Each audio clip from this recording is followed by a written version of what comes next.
வணக்கம், இது நம்ம சேனல் ஆல் ஃப்ளேவர்ஸ் கிச்சன். குழி பணியாரம் எப்படி செய்யலான்னு பார்க்கலாம். நான் இன்னைக்கு 2 பேருக்கு தேவையான அளவு இட்லி மாவு எடுத்திருக்கேன்.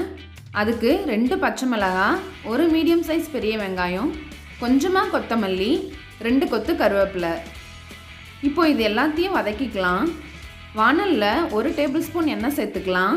5 டப்பாவில் கடுகு உளுத்தம்பருப்புன்னு தனித்தனியாக கலந்து வைக்காமல் இந்த மாதிரி எல்லாத்தையும் ஒன்றா சேர்த்து கலந்து வச்சுக்கலாம். கடுகு, உளுத்தம்பருப்பு, சோம்பு, சீரகம் எல்லாத்தையும் ஒன்றா கலந்து வச்சுக்கலாம். அப்போனா யூஸ் பண்ணுறது ரொம்பவே ஈஸி.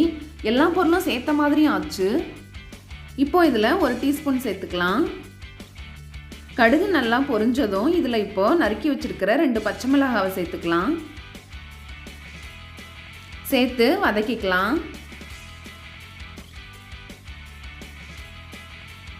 கருவேப்பிலையும் இந்த மாதிரி சின்ன சின்னதாக நறுக்கி சேர்த்துக்கலாம்.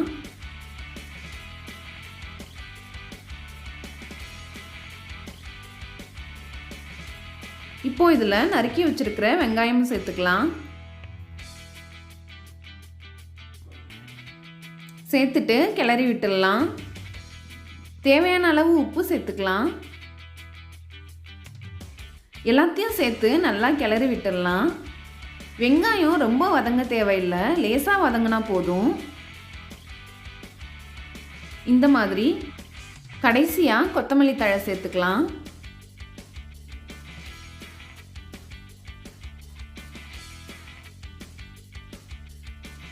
இப்போ இது ரெடி ஆயிடுச்சு. நாம் எடுத்து வச்சிருக்கிற இட்லி மாவு கூட இதை சேர்த்துக்கலாம்.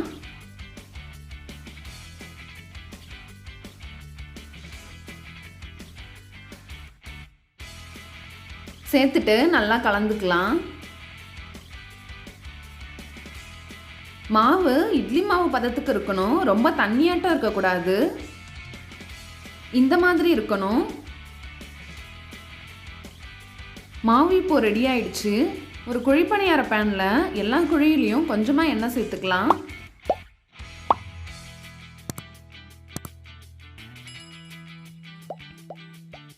இப்போ மாவை இந்த குழியில சேர்த்துக்கலாம்.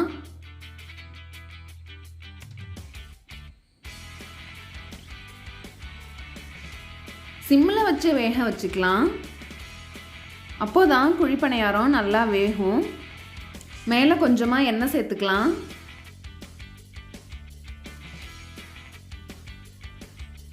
இது நல்லா வேகட்டும்.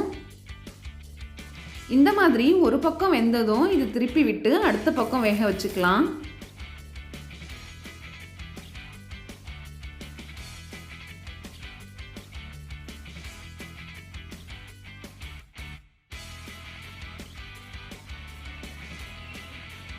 இது நல்லா வேகட்டும்.